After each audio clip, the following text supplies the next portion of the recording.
Hola, buenos días. Mi nombre es María de los Ángeles Zurita Muñoz. Soy licenciada en Psicología Social y hoy les vengo a platicar un poquito de mi trabajo que se titula Los cuidados en familias con un hijo o hija con sordera menor de 12 años en la Asociación Civil Ándele para Vivir, que se encuentra aquí en el municipio de Querétaro.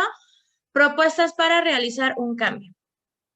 Y bueno, comenzando, mi problema de intervenir gira en torno a las dinámicas familiares en donde un hijo o una hija tiene discapacidad específicamente auditiva, o sea, se sordera. Dentro de estas familias, los roles de género se viven de manera más intensa debido a las propias exigencias que la discapacidad conlleva. Estas mismas exigencias son las que orillan a que las necesidades y los requerimientos, tanto de provisión como de cuidado, sean muchísimo mayores que en aquellas familias con hijos e hijas sin ningún tipo de discapacidad. Y con base en esto tengo tres preguntas de intervención. Mi pregunta general sería, ¿cómo están configuradas las dinámicas de provisión de cuidados en las familias donde un niño o una niña menor de 12 años tiene alguna discapacidad física, específicamente auditiva? Me interesa primero conocer esta información para ver realmente pues de qué manera se puede plantear una intervención que responda de manera más eficaz a las posibles necesidades de esta familia. Mi pregunta particular número uno es, ¿cómo se viven los roles de género en estas familias referentes a las tareas domésticas y la provisión de cuidados en las familias donde un niño o niña menor de 12 años tiene alguna discapacidad física, específicamente auditiva? ¿A qué me refiero con esto? Aquí quiero englobar un poco más la parte de sus propias experiencias, percepciones y pues qué tipo de emociones les puede gestionar esto, si esto ocasiona tensiones, problemáticas, si se puede trabajar a manera de equipo dentro de la familia, etcétera. Y mi segunda pregunta particular es, ¿a qué problemáticas se enfrentan este tipo de familias respecto a los recursos, la comunicación, las formas de relacionarse y los cuidados? Específicamente en estos elementos porque considero que son los que responden de mejor manera a pues todas las exigencias que puede conllevar la propia discapacidad. Y con base en nuestras tres preguntas, planteo mis tres objetivos de la intervención. Mi objetivo principal siendo identificar las configuraciones de las dinámicas de cuidado y provisión en las familias donde un niño o niña menor de 12 años tiene alguna discapacidad física, específicamente auditiva. Mi objetivo particular número uno sería describir cómo se viven los roles de género en estas familias referentes a las tareas domésticas y la provisión de cuidados, donde un niño o niña menor de 12 años tiene alguna discapacidad física, específicamente auditiva, e identificar a qué problemáticas se enfrentan este tipo de familias respecto a recursos, la comunicación, las formas de relacionarse y los cuidados. Planteo con todo esto y mantengo la esperanza de que esto me dé la suficiente información para poder empezar a trabajar sobre un plan de intervención que tome en consideración todos estos elementos para así poder atender a las necesidades reales de las familias que participen conmigo. Y bueno, retomo algunos conceptos bastante básicos para mi aproximación teórica. No voy a profundizar mucho en ellos, ya que pues me tomaría mucho tiempo, pero los menciono y los relaciono con mi trabajo. Siendo el primero, la familia, dentro de este trabajo de intervención, entiendo yo a la familia como una reunión de individuos unidos por los vínculos de la sangre que viven bajo el mismo techo o en un mismo conjunto de habitaciones con una comunidad de servicios. ¿Por qué? Porque la familia desde esta propuesta es considerada como un grupo unido por lazos de parentesco, aunque sea parentesco lejano o aunque sea parentesco político, transmisora de tradición respecto a las prácticas de crianza y por ende de las distintas formas de memoria familiar, donde se dará la aceptación de ciertas actitudes y el rechazo de otras. Esto se puede poner pues en riesgo, puede verse retado hasta cierto punto debido a las exigencias de la discapacidad. Otro punto importante y central es el concepto de género, ya que pues el género pasa a ser una forma de denotar las construcciones culturales y la creación totalmente social de ideas sobre los roles apropiados para las mujeres y para los hombres. Y básicamente pues es una forma de referirse a los orígenes exclusivamente sociales de las identidades subjetivas tanto de hombres como de mujeres, donde se le otorga a la mujer ciertas habilidades o ciertas capacidades simplemente por el hecho de ser mujer y a los hombres de igual manera ciertas habilidades y ciertas capacidades únicamente por el hecho de ser hombres, ¿no? Dentro de esta perspectiva de género es importante también rescatar lo que son los roles de género, ya que específicamente para las madres y los labores de cuidado y de acuerdo al alarde, a través de la maternidad, la mujer madre en un solo conjunto es transmisora, defensora y custodia del orden imperante en la sociedad y en la cultura. ¿Esto qué quiere decir? Que las mujeres madres, las mujeres esposas, son las encargadas de perpetuar el orden social y de seguirlo reproduciendo de la manera tal cual está. Y esto puede representar pues problemas a la larga, tanto dentro de su núcleo familiar como a manera más amplia socialmente, cuando pues no adecuan sus actuares y sus saberes con esto que se espera de ellas, ¿no? Un punto importante también aquí para retomar tiene que ver con la división sexual del trabajo. ¿Por qué? Porque debido a las propias exigencias respecto al cuidado que se le otorga normalmente a las mujeres y a las labores de provisión que se le otorgan normalmente a los hombres, la discapacidad genera que esto se polarice de manera pues bastante notable y pues es importante entonces tomar como un poco de pausa para volver a definir lo que es la división sexual del trabajo y entender por qué esta división se comporta de la manera en que se comporta, ¿no? Entonces, retomo la definición de Maciel, donde dice que una actividad que la mujer cubre, en donde se ve enfrentada a dos situaciones que juntas implican una tremenda presión y que cada una por sí sola es insatisfactoria. Esto refiriéndose a los ámbitos público y privado, los dos que se encuentran y que al mismo tiempo están separados.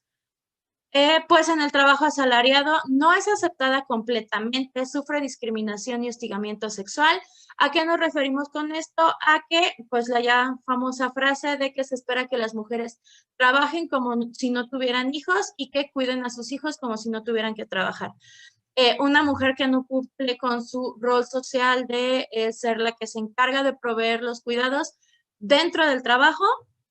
pues no va a ser vista en igualdad de condiciones que sus compañeros hombres, debido a que pues se tiene la creencia de que pues como es la mujer y es la madre, es la que se va a tener que salir por enfermedades de los hijos, la que va a tener que ir a cuestiones académicas, etcétera, ¿no?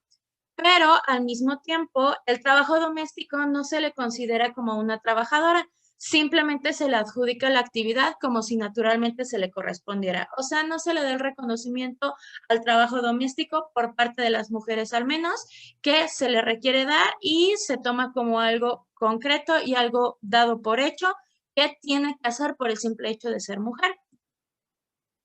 También es importante retomar la definición de violencia como la posibilidad de control y dominio sobre la vida o actividades de otras personas. Esto aterrizándolo un poco de manera más concreta respecto a la violencia de género, donde todo acto de violencia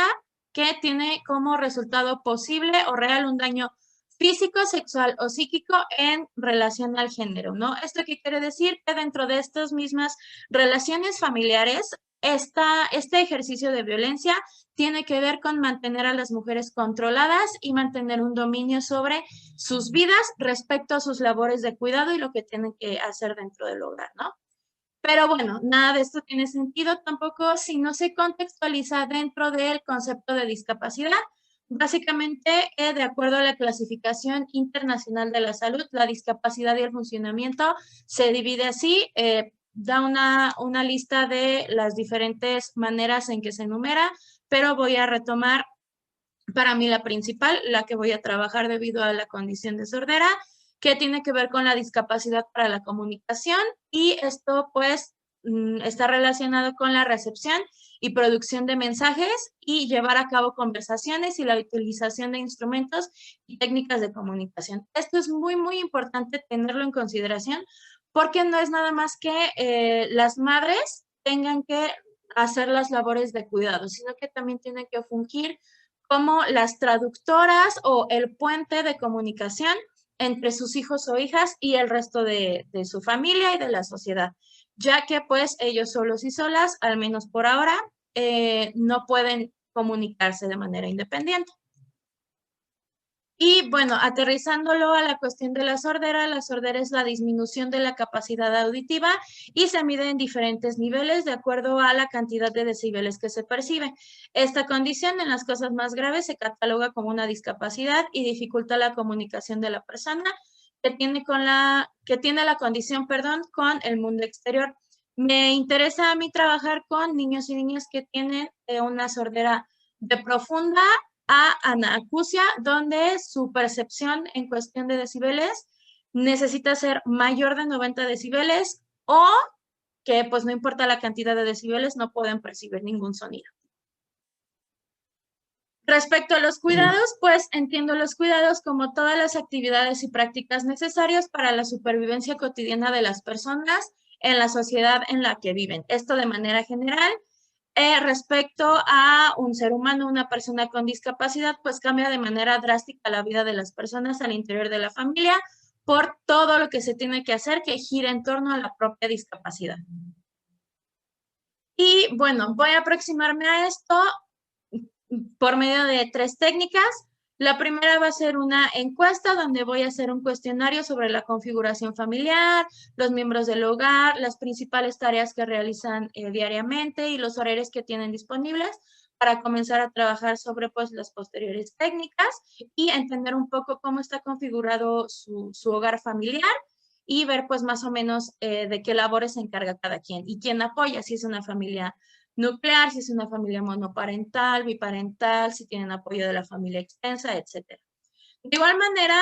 voy a hacer una entrevista semi-estructurada individual, tanto a padres como a madres de la misma familia, para entender pues cómo varían las percepciones y las labores dentro de la misma familia y así obtener más información que me permita hacer un grupo de reflexión sobre los propios hallazgos y la propia información que haya yo obtenido para pues que ellos y ellas mismas sean quienes enuncien qué es lo que necesitan, ¿no? Y con base en esto, pues voy partiendo de lo que vendrían siendo ciertos datos y ciertos indicadores. Voy a platicar sobre los más importantes, los que yo considero más importantes. Primeramente, para contextualizar, dentro del municipio de Querétaro, de acuerdo a la encuesta intercensal del INEGI realizada en el 2015, en Querétaro hay 192 menores de 14 años con discapacidad auditiva dentro del puro municipio de Querétaro, no a nivel estado, y pues debido a que la asociación civil Ándale para Oír, pues la verdad es una asociación que tiene bastante presencia en el sentido de la discapacidad y la sordera, pues normalmente puede recibir personas que vengan de otros municipios como el Marqués, Corregidora, etcétera, ¿no? Para entender cómo se configuran las labores de cuidado, parto de la encuesta nacional del uso del tiempo del 2019, donde las mujeres dedican un aproximado de entre 10 y 13 horas semanalmente al cuidado activo de al menos un integrante de su hogar, o sea que toda su atención está enfocada a ese cuidado, siendo 12.2 de esas horas destinadas específicamente a cuidar a una persona con discapacidad. Por el contrario de los hombres, quienes reservan a esta actividad entre 3.7 y 5.8 horas semanales y utilizan 6.7 para cuidar a una persona con discapacidad. De igual manera, retomo la misma encuesta nacional del uso del tiempo realizada en el 2019 para abordar los cuidados pasivos. ¿Por qué? Porque en los cuidados pasivos es en donde esta brecha en cuestión de horas dedicadas al cuidado se puede observar más. Hay que recordar que los cuidados pasivos son aquellos cuidados que se realizan a la par de otra actividad, como estar lavando los trastes y al mismo tiempo estar cuidando a los hijos o a las hijas, o estar preparando la comida y al mismo tiempo estar adecuándose a las cuestiones académicas, que es algo que también es importante cubrir dentro de los guiones con las técnicas que voy a utilizar, ya que la pandemia actual por el COVID, pues ha modificado, supongo yo, bastante las dinámicas que se tenían previamente, ¿no? ¿Por qué? Porque en estas encuestas de cuidado pasivo podemos observar que las mujeres destinan 41.3 horas semanales al cuidado, de las cuales 28.4 son destinadas a personas con discapacidad, mientras que los hombres utilizan 18.3 horas a la semana a los cuidados, siendo 16.3 dirigidas a personas con discapacidad, ¿no? De igual manera, la encuesta intercensal del INEGI en el 2015, para configurar un poco los hogares, El 70% de los hogares son nucleares, o sea, formados por papá, por mamá e hijos o monoparentales. El 28% de los hogares en México a nivel nacional son hogares ampliados, o sea, formados por un hogar nuclear más otros parientes, y el 1% son hogares compuestos, o sea,